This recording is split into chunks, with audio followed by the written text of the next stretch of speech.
What is a sentence? ইংরেজিতে sentence কাকে বলে বা সেন্টেন্স বলতে আমরা কি বুঝি?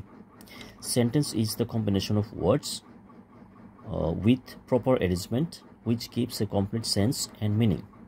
Or we can say, when a group of words are spoken or written with proper arrangement and gives a complete sense and meaning, then it is called as a sentence.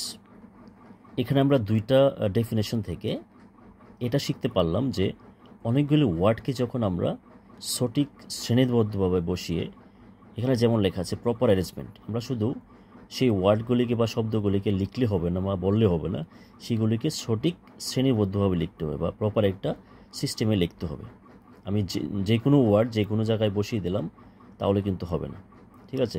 তাহলে আমরা যখন অনেকগুলি ওয়ার্ডকে একসঙ্গে সঠিক শ্রেণীবদ্ধভাবে বসিয়ে বা ব্যবহার করে আমরা বলি বা লিখি এবং তার থেকে আমরা একটা সঠিক অর্থ খুঁজে পাই, সম্পূর্ণ একটা অর্থ খুঁজে পাই, তখন সেটাকে আমরা বলবো sentence. As for example, I read English regularly, এটার অর্থ কি? আমরা প্রতিদিন ইংরেজি বলি বা ইংরেজি পড়ি। এখানে আমরা সঠিক একটা অর্থ খুঁজে পেলাম, কমপ্লিট একটা মিনিং খুঁজে পেলাম এখানে।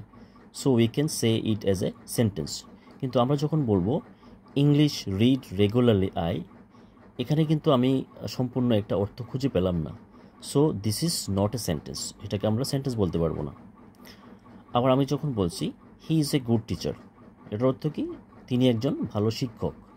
তাহলে এখানে আমি সম্পূর্ণ একটা অর্থ খুঁজে পেলাম। So we can call it as a sentence. কিন্তু আমি যখন বলছি is good A he teacher, এটার কোনো অর্থই খুঁজে পেলাম না।